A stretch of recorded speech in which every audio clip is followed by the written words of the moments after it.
CTV News with Maya Johnson.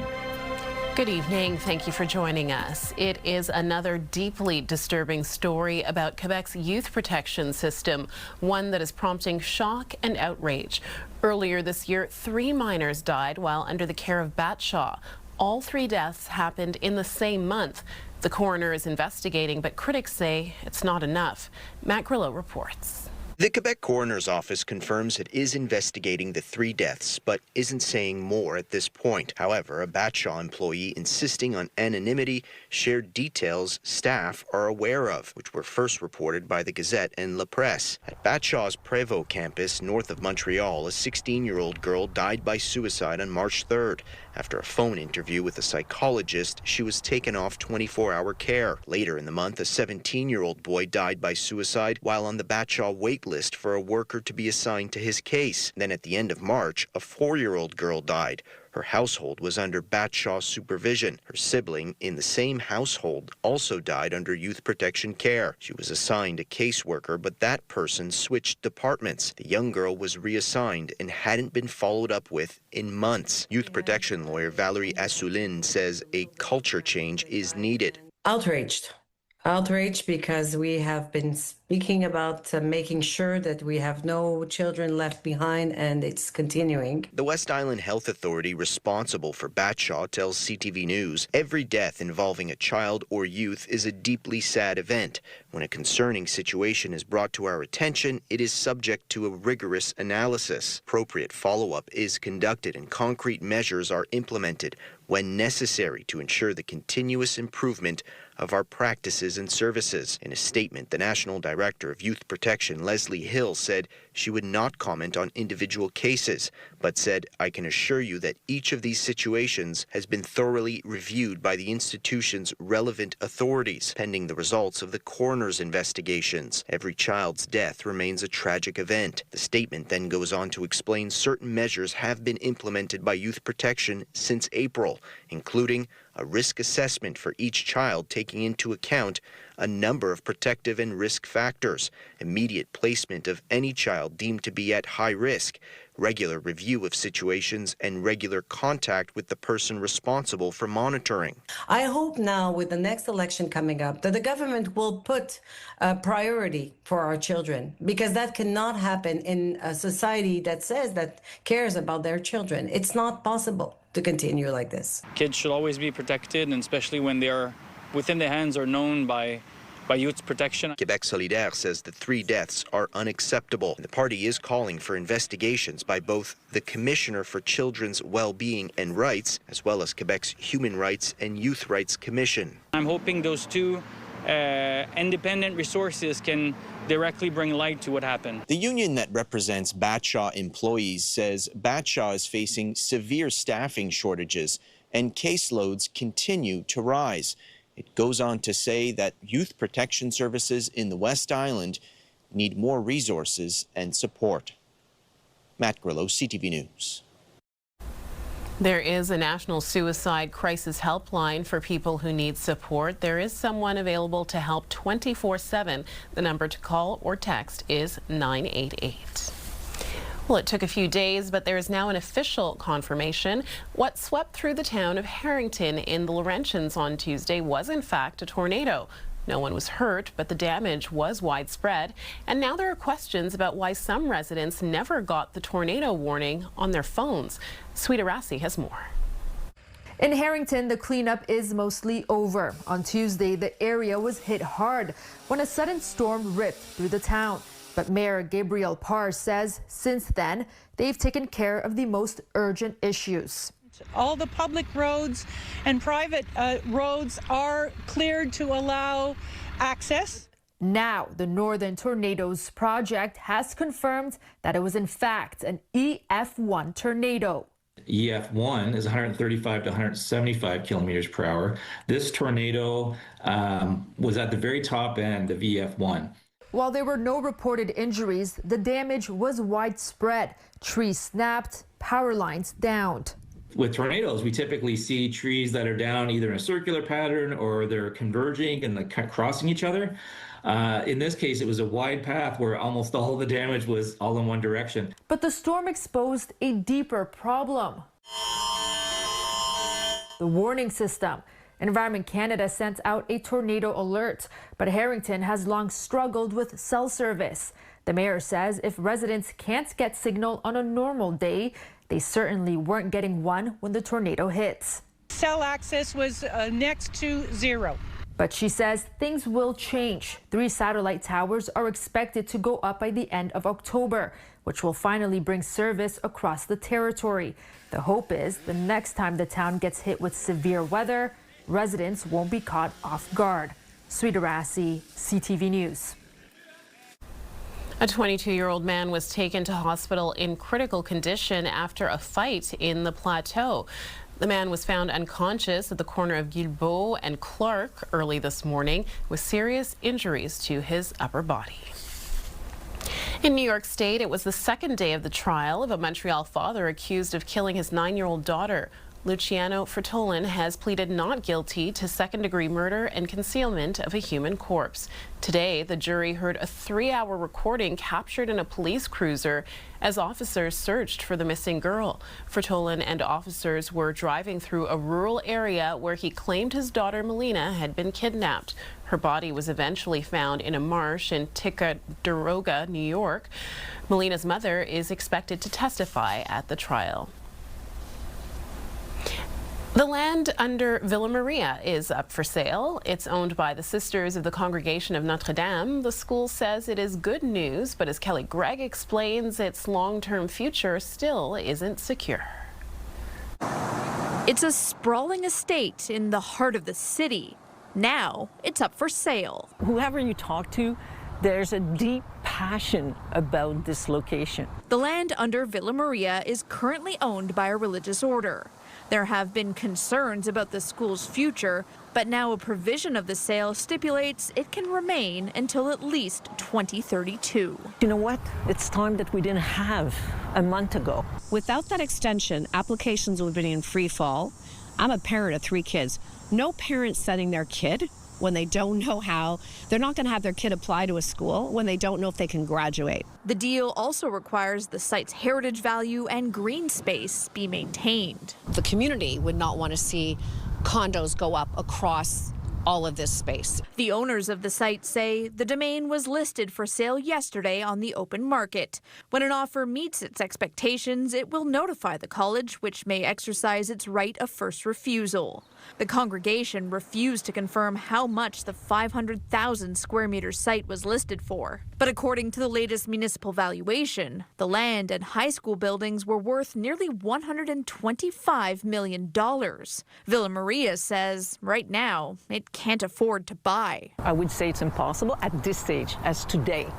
Today being the 24th of July, you know, the school does not have the means. And while the school's location is now secure for 6 more years, there's no guarantees what will happen after that. What is different is that before Villa Maria there was a death sentence.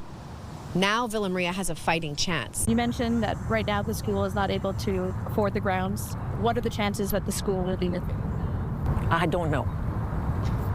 You know what? I don't know. Well, the school says the sale is good news. After 170 years here, it's still trying to ensure its long-term future. Kelly Gregg, CTV News. It's been 1 year since Quebec allowed restaurants to charge no-show fees to diners who don't cancel their reservations on time. The law sets a limit of $10 per person, but it turns out some restaurants are charging much more. Denise Roberts reports. The Michelin Guide touts Garde Manger as one of the top restaurants in the city. Getting a reservation there isn't easy, and if you have one and don't show up, it will cost you $50 per person, an amount several other fine dining restaurants in the city also charge. Given what it costs to dine out, some say that's reasonable. I think so. Why? Because they have to buy the produce, they have to prepare themselves, they do have staff, they have to pay them, they have to pay the rent. at a certain point, people need to be liable and responsible for that. It makes sense why they'd upcharge. I personally am not making reservations at places that are going to upcharge me $50. Others think it's too much. That's outrageous. I think that's a bit too much. I work in restaurants, and I think when people no-show, it really does affect the business. So I don't disagree with the no-show fee, but $50 is a little extreme for me. Under Quebec's no-show law, diners are liable when they fail to cancel up to 3 hours before a reservation. But there are limits to what restaurants can charge. The law is clear that the maximum is $10 per person. So even if the merchant makes me sign a contract that says there could be a $50 fee if I do not show up, the law will still apply. Option Consommateur says customers can dispute those charges. First, negotiate with the merchant, tell them they know their rights and the limit is $10. They can file a complaint at the Office for Consumer Protection. That's the organization that oversees the application of the law. Garde-Manger did not respond to our request for an interview. But Quebec's Restaurant Association told CTV News the industry is following the $10 per person cap. Nonetheless, in an internal poll, its members said that amount is insufficient, and the association will be asking a future government to raise this amount. Regardless of the amount charged, it appears these fees are working. The Restaurant Association of Quebec reports the number of no-shows is down. Recently, I had some plans with my friend, and it was one of those restaurants where there is a no-show fee, so I feel like that time everyone was on time, you know. And ultimately, that's the point of the law. Denise Roberts, CTV News. 5 people were injured in a 3-car crash this morning in the Mauricie region. The head-on collision happened around 7 a.m. in Saint-Paulin. Police say a driver making a left-hand turn smashed into a pickup truck heading in the opposite direction. A 3rd driver couldn't avoid the wreckage and struck both vehicles. Quebec's annual construction holiday does not affect road work, and there will be plenty of it this weekend. There's ongoing work on the Mercier Bridge, and there will be extra detours because of westbound closures on Route 132. That means drivers coming from Saint-Constant won't be able to get to the bridge. And the Victoria Bridge is going to have fewer lanes starting Monday until mid-September. There are more details on our website, ctvnewsmontreal.ca. Canada held a subdued celebration today to mark the opening of the Gordie Howe International Bridge. Canadian officials from all 3 levels of government attended the event in Windsor, Ontario, but officials from the United States did not, highlighting the tension over tariffs and renewed taunts from Donald Trump. Adrian Gabriel reports. A ribbon cutting a quarter-century in the making. Behind us stands one of the most significant infrastructure achievements in Canada's history. Billed as a towering beacon of trade and prosperity, the Gordie Howe Bridge spans 2.5 kilometers. It cost Canadian taxpayers $6.4 billion, and it took more than 20 million hours of labor. As the sun shined down on today's proceedings, clouds of controversy swirled. We prepare to welcome first crossings on Monday. Okay. While literally bridging 2 nations, only one anthem was sung on this day. And President Trump has threatened new tariffs just this month, but Team Canada has never been more united. The glad handing scheduled between Canadian and U.S. government officials, originally planned, put on ice amid a renewed tariff dispute. We all know who that person might be if we were going to check, if Gordie was going to check one person into the board. President Trump posting on his Truth Social account today that Canada disinvited the U.S. to the opening of the Gordie Howe Bridge, which is fine, considering that they are paying substantial tariffs to the U.S., but the original deal on the bridge, which was terribly negotiated by a previous administration, no longer stands, though the original deal was between Canada and the state of Michigan. These agreements are in place. A group of kids broke the ice with a game of road hockey on the bridge, even though some of the sticks in hand have been slapped with a 50% tariff by the Trump administration. The focus on this day was also on the bridge's namesake, one of Canada's greatest sporting exports to the U.S. He wouldn't be happy with the tensions that are going on. Your father was a fiercely proud Canadian. What message would he have for the current trade turmoil between the U.S. and Canada? Get together, Have some common sense. Work it out. While 30-plus members of the Howe family deservedly soaked in the occasion, on this day, fault lines in the cross-border connection, forged in Canadian and American steel, have emerged. Even with a clear road ahead, the future path for this trade route, now spanning troubled waters, remains murky. The contentious crossing is finally scheduled to open to cross-border vehicle and pedestrian traffic this coming Monday. Adrian Gabriel, CTV News, Windsor, Ontario. The rate of absenteeism in Quebec's public service has increased in recent years across several agencies and ministries. It jumped from 5.8% in 2024 to 6.3% in 2025. The workers' union says one of the main reasons is the mounting workload due to layoffs.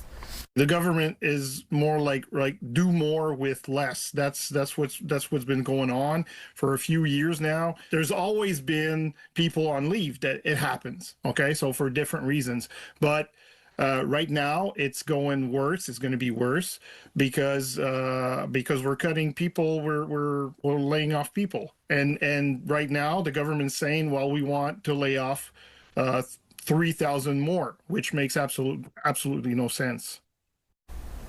It's estimated that absenteeism costs the Quebec government nearly $250 million over the last year. There's a unique improv troupe hitting the stage at the Just for Laughs Comedy Festival. They're called the Improveners. Christine Long has their story. No fear, Improveners! Improv is fast-paced, think on your feet, comedic acting, with plot points yelled out by audience members. It's a challenge for anyone. The Improveners are all young adults with Down syndrome.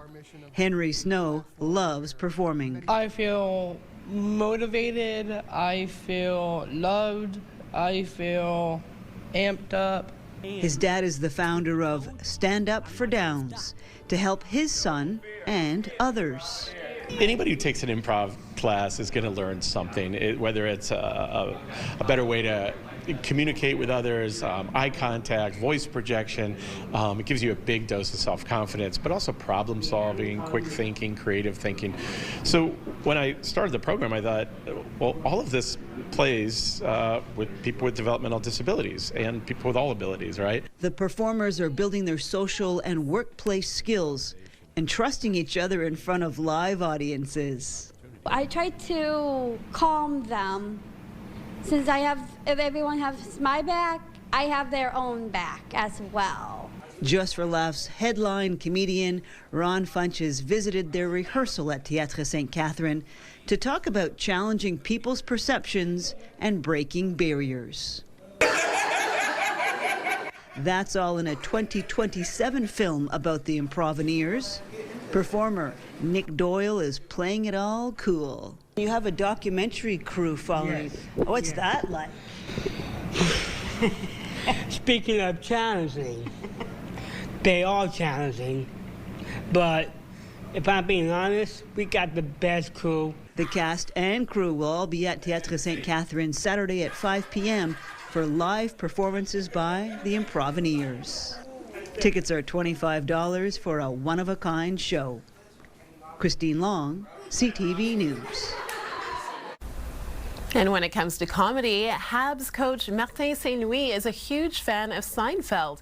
He got to meet the comedian last night.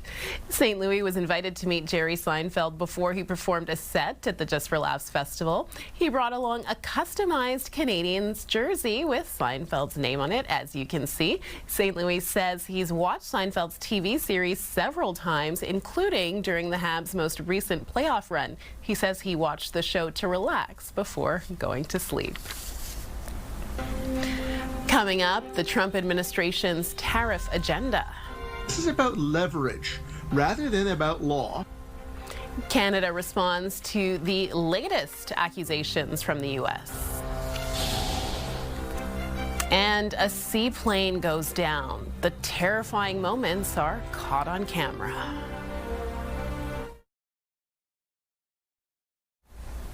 The Trump administration seems determined to continue its tariff agenda.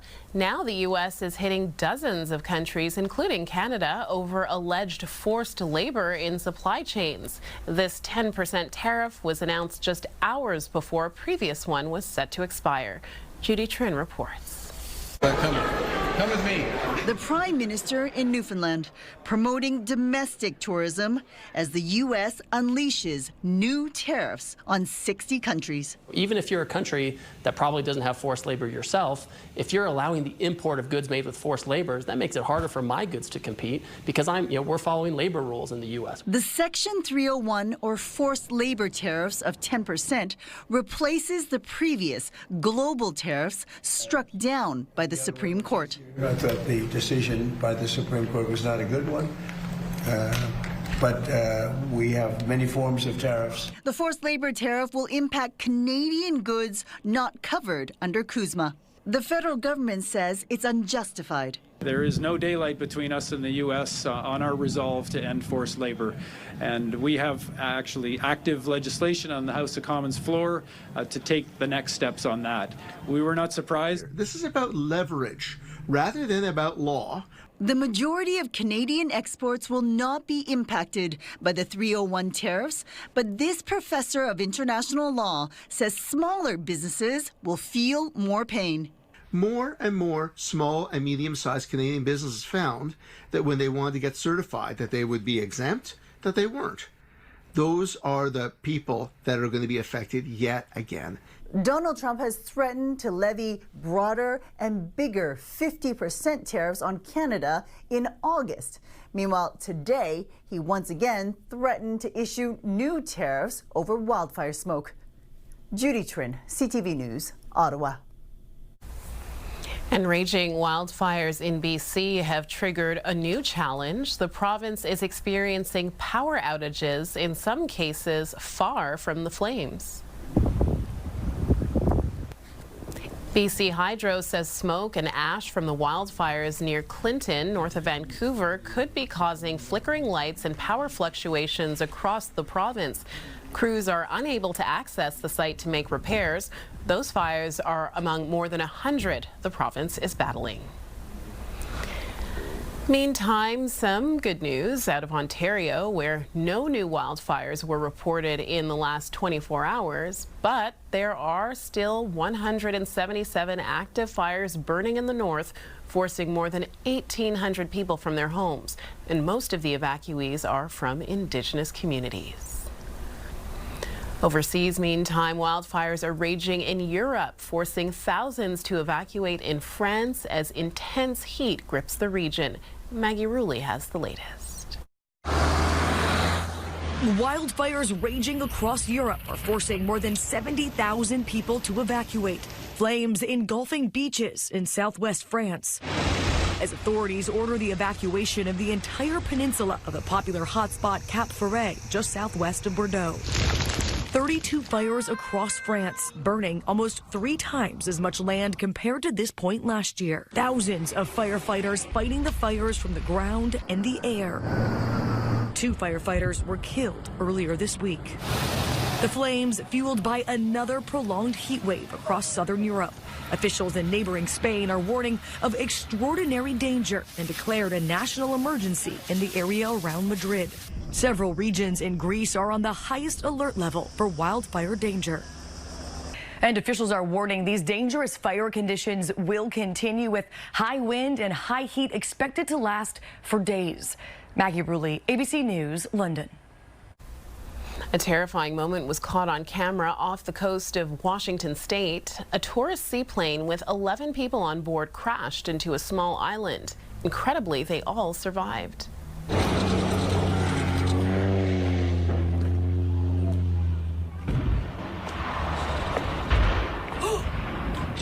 Oh God, I hope he's okay. Boaters watched the plane skimming the water before banking hard and slamming into the rocky shoreline. Then the plane burst into flames. Some boaters rushed to the scene to help. The pilot and all 10 passengers got out safely, though one person is in critical condition. The cause of the crash is under investigation. An Alberta man was slapped with a huge fine after he was caught speeding nearly 3 times the limit on a BC highway. The 20-year-old driver was clocked at 230 kilometers an hour in an 80-kilometer zone. He was later tracked down at a campground, ticketed, had his license suspended, and his Audi impounded. Police say the driver was fined nearly $1,000. Just ahead, reggae royalty comes to Montreal. Man should know exactly where he wants to go and let nothing stand in your way. A conversation with Leroy Sibbles ahead of a free performance in Côte-des-Neiges. Plus, a community's curiosity over what a lightning strike left behind.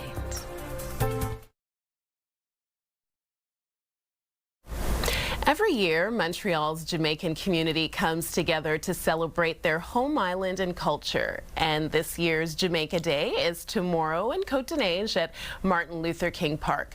For the occasion, organizers have invited a special guest to be the headline artist. Man should know exactly where he wants to go and let nothing stand in your way. You just can't sit down and watch the world go by. You've got to try and try. This musician from Kingston, Jamaica is not just a songwriter and vocalist. He was also a bassist at the legendary Studio One. He's part of reggae royalty, crowned by his country as the king of the reggae bass line. But before there was reggae, there was rocksteady, and he was the front man for the groundbreaking group, the Heptones. And we are so pleased to welcome him here at CTV News Montreal, the legendary Leroy Sibbles. Welcome, Mr. Sibbles. Thank you for being here. Thank you for having me. It's such a pleasure. So you are here this weekend. You're at the Jamaica Association of Montreal this evening. Tomorrow, as I mentioned, you're going to be performing at the park in Côte-des-Neiges for Jamaica Day. Yes. You're originally from the Jamaican capital of Kingston, but you have a Canadian connection. You came to Canada in the 70s. Right, and spent quite a while here establishing the music, you know? Exactly. Yeah, so what brought you to Canada to do that? It was a love affair, you know? Actually, that's where it started, you know? And then I guess it's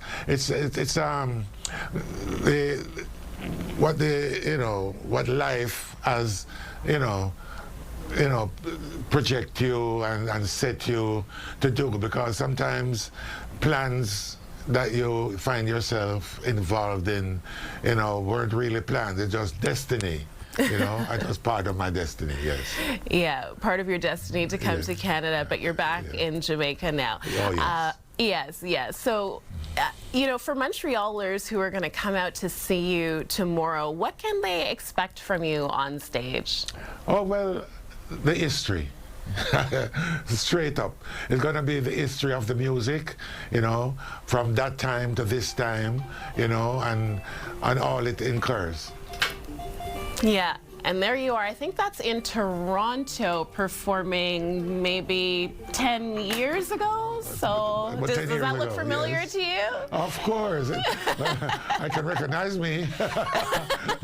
Yeah, just one of many performances. We also dug deep into our archives, and we found something that goes way back. Let's pull up that viz and see, those visuals, and see if you recognize this. Yeah, this is in '85, I believe. In '85? Yeah, wow. Yeah. So when you see these images, what kind of memories does this bring back for you? Oh, of younger days, Definitely. Yeah. Moving and grooving for sure. Oh, well, yes, man. With all the energy of a youth, you know what I mean? Exactly. Yes. Well, to your point about the younger days, I mean, from singing with the Heptones in the 60s to the solo career you have now, you've had several decades in the business, so what keeps you going? Well, the love for the music, and I guess my genes score too, because... that helps. Yeah, definitely, because would you believe my mom and dad is still alive? Really? Yes, man. So, yeah. So you see where I'm coming from, you know? Yeah, yeah. And where I'm going. Yes. Well, how old are your parents? Well, my dad is 101 this year coming. Yeah. Wow. And my mom is in her 90s, you know? Okay. You know, so... Okay, so there's a lot more Leroy Sibbles to come. Definitely. All right.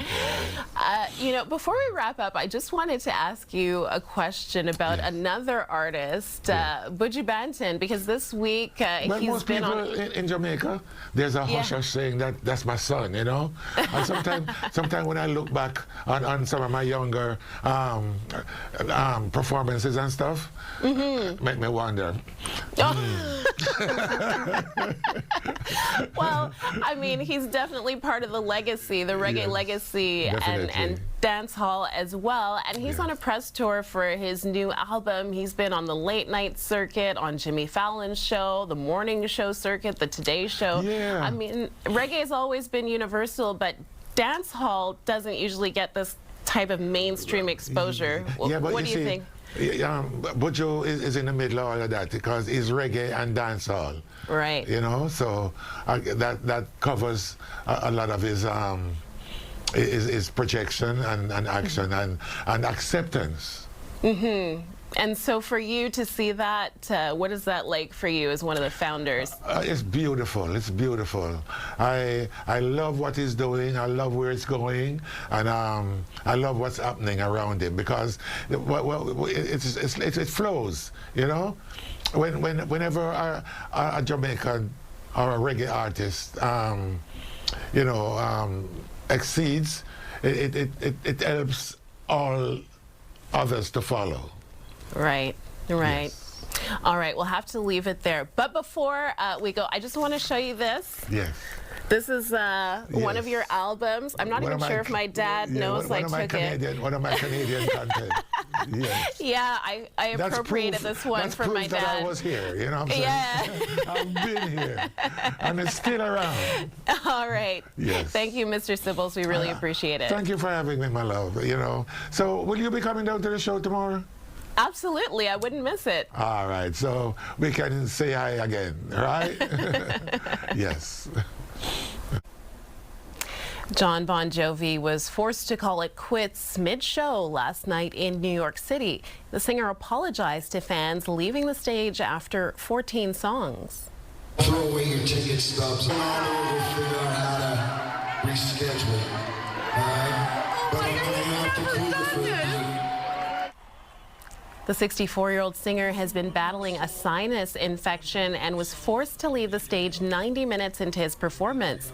This was the 8th show of his 9-night residency at Madison Square Garden. Bon Jovi's Forever Tour is his first major run since undergoing vocal surgery in 2022.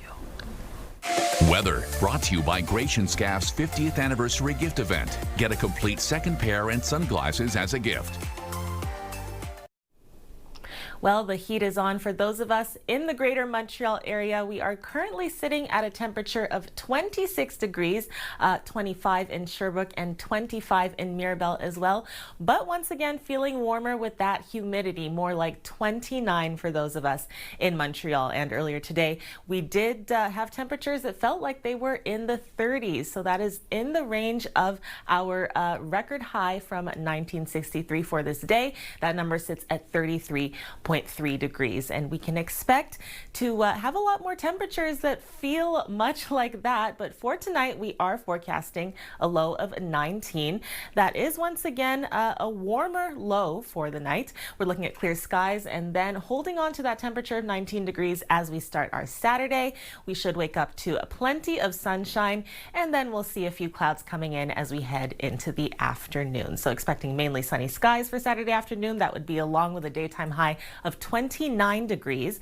Looking at our future cast, we see those clouds coming in over from the west. They should start to form at around 1 p.m. in the afternoon. As we jump to later in the evening, we see those clouds continuing to move out over toward the east, but it's more good news for Sunday. So expecting more of that mix of sun and cloud along with another daytime high of 29. But again, we are looking at that humidity really kicking in. So on Sunday, it could feel as warm as 35. For Monday, we're expecting to start the week with sunshine, also seeing a potential of some showers coming back into our forecast. We could see roughly 3 millimeters on Monday, with that temperature still feeling like 35 degrees. And then watch out for the middle of the week on Tuesday and Wednesday. That is when we are forecasting a return to some thunder showers. And on Tuesday, we could get as much as 15 millimeters, so keep that in mind. And a quick lotto reminder that on tomorrow night's Lotto 649 draw, you could win $36 million. Good luck. Edmonton skies have been lighting up this month with thousands of lightning strikes recorded so far. One of those strikes scarred the sidewalk outside of an elementary school, and people are very curious about it. Narima Issa has more. She's sticking her nose right in it. Mike and Janet Jeffrey, along with their dog Utah, drove from St. Albert to this school in northwest Edmonton to see a sidewalk. So I wanted to come check it out just to see what the damage was. Earlier this week, lightning struck the pavement, leaving behind a small crater. It also affected a nearby fire hydrant halfway down the block. I think it's incredible the power that it had, and it looks like slight damage, but there's a hole in the concrete. The city has marked the spot as underground work is needed. The hydrant is in working order. EPCOR cleaned it up, saying it was only damaged on the exterior. Most often if it hits a tree or something, the tree cracks and you don't really see anything, where this one you can actually see some evidence of it, or more evidence. It's been a stormy July. Environment Canada says roughly 11,000 lightning strikes have been recorded so far this month, a major jump from July 2024 and July 2025. Each saw about 2,000 strikes recorded. We've got a lot of moisture in the region. Still very humid. You can feel it when you're outside. It's very muggy. CTV meteorologist Corey Adel says wet weather and heat is the perfect storm for lightning shows. So we've had a lot of really big turbulent storms, very moisture driven. And the more moisture that you have in these storms, the bigger they get and the more active they become and the more electrically charged as well. The city says it plans on preserving the portion of sidewalk that was struck.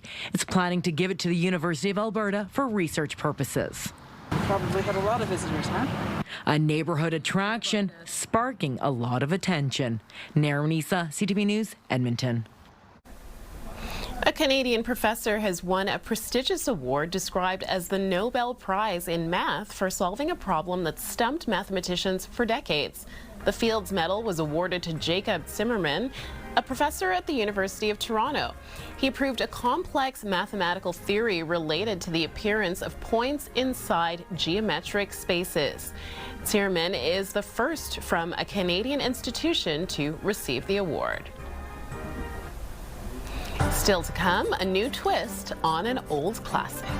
Smoother, it's so exciting. Like, you get to take everything in. It's mind-blowing. It's so great. It's a renaissance for a much-loved Canadian roller coaster. And the connection between wildfire smoke and dementia. Download the CTV News app and stay on top of local stories as they unfold. Increasing number of abandoned buildings. Customize your feed and watch live wherever you are. CTVMontreal.ca, your home for news. Your Health, brought to you by Gratian Scaff's 50th anniversary gift event. Get a complete second pair and sunglasses as a gift. A new warning from health experts about the dangers of wildfire smoke that goes far beyond the lungs. As Pauline Chan tells us, it also causes an increased risk of dementia. One bad day won't cause dementia, for example.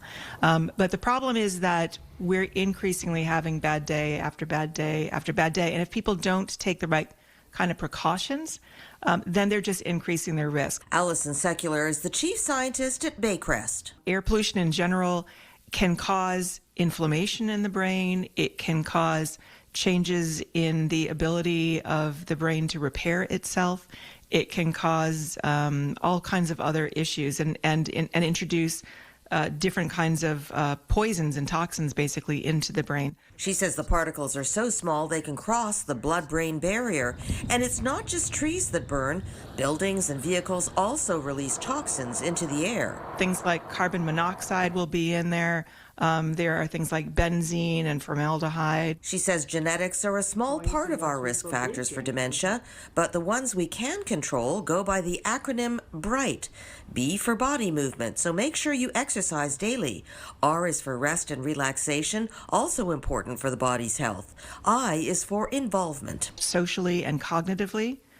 So social engagement is really highly critical. G is for glasses and hearing aids, an under-recognized factor in brain function decline.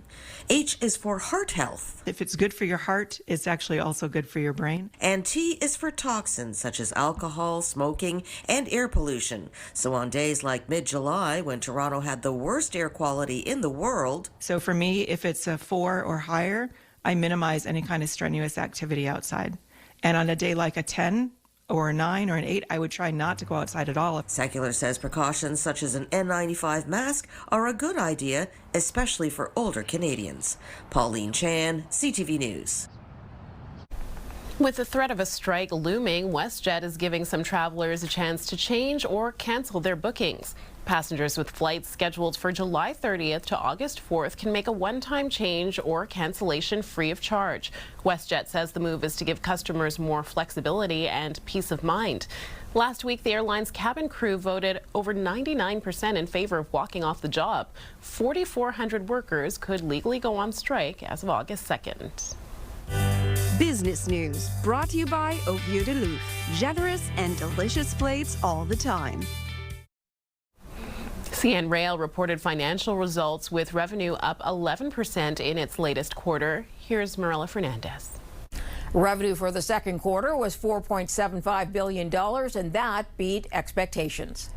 American tariffs and tariff threats have been an overhang for Canadian National. Still, Canada's largest rail reported higher revenue on grain and fertilizer shipping, as well as petroleum and chemicals. Controlling costs has also helped CN. Here are the closing numbers for the day. The Canadian dollar down to $70.92 US. West Texas Intermediate down over $3 to $89.34 US a barrel. Western Canadian Select is up to $71.94. And the TSX gained 176 points today. Those are your business headlines. I'm Marilla Fernandez.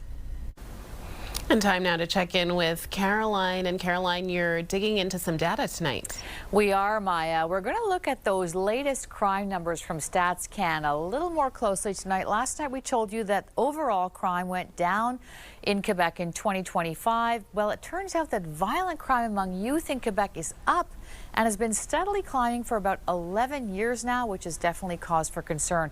We'll also get some thoughts on Christine Fréchette's first 100 days in office. She put out a video today about that. We'll find out who won an award at Just for Laughs today. And remember that little kangaroo that was hopping around Boucherville for several days a few weeks ago? Yeah. Well, we're going to check in with that little Joey and find out how he is doing in his new home. Yeah, how can we forget about Joey? I really want to know how he's doing. Stay up, watch the Late Show at 11:30 and we'll show you. All right, thank you very much, Caroline. All right. Stay with us. We've got another full night of great shows for you right here tonight on CTV. For breaking news and local news that matters to you, download the CTV News app right now by scanning the QR code on your screen using your smartphone. Or you can also go to our website, ctvnewsmontreal.ca. It's an old classic with some new twists and turns. A much-loved roller coaster at Canada's Wonderland got a makeover. Carol Charles takes us there. 3, 2, 1, It was an exciting moment for coaster fans as they rushed to be the first in line to ride the newest roller coaster. Very excited. The ride, formerly known as Flight Deck, has a brand new identity. It's now called the Daredeviler. inspired by the high-flying stunt pilots and barnstorming air shows of the 1920s. My goodness, are you excited for today?